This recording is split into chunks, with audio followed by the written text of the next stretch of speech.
Petrol தட்டுப்பாடு குறித்த வதந்தியால் சென்னை நீலாங்கரை பகுதியில் உள்ள பெட்ரோல் பங்குகளில் மக்கள் வாகனங்களை அணிவகுத்து நிற்கின்றனர்.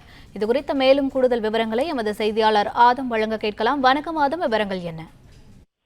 வணக்கம். கடந்த சில தினங்களாகவே சமையல் எரிவாயு தட்டுப்பாடு நிலவுவதாக செய்திகள் பரவிவந்த நிலையில் அதன் தொடர்ச்சியாக பெட்ரோல் மற்றும் டீசலுக்கு கடும் தட்டுப்பாடு ஏற்படும் என சமூக வலைதளங்களில் தகவல் செய்திகள் பரவி வருகின்றன.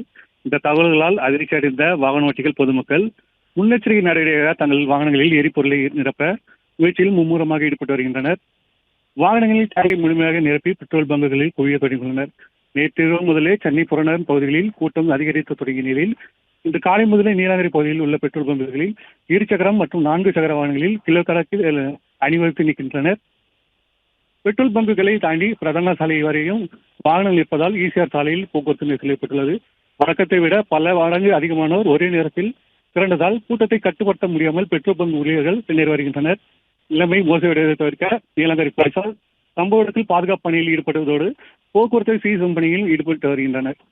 எரிபொருளை தட்டுப்பாடு குறித்து அரசு தரப்பில் இருந்தோ அல்லது எண்ணெய் நிறுவனங்களிடம் இருந்தோ எந்த அதிகபூர்வ அறிவிப்பும் இதுவரை வெளியாகவில்லை. எனவே சமூக வலைதளங்களில் பரவும் ஆதரவற்ற வதந்திகளை நம்பி பொதுமக்கள் தேவையில்லாமல் பதற்றம் அடைய வேண்டாம் என சமூக ஆர்வலர்கள் கேட்டுக்கொண்டுள்ளனர். விவரங்களுக்கு நன்றி ஆதாம். பிளே ஸ்டோர் மற்றும் ஆப் ஸ்டோரில் இருந்து பாலிமர் செயலியை QR கோடு மூலம் பதிவிறக்கம் செய்யுங்கள்.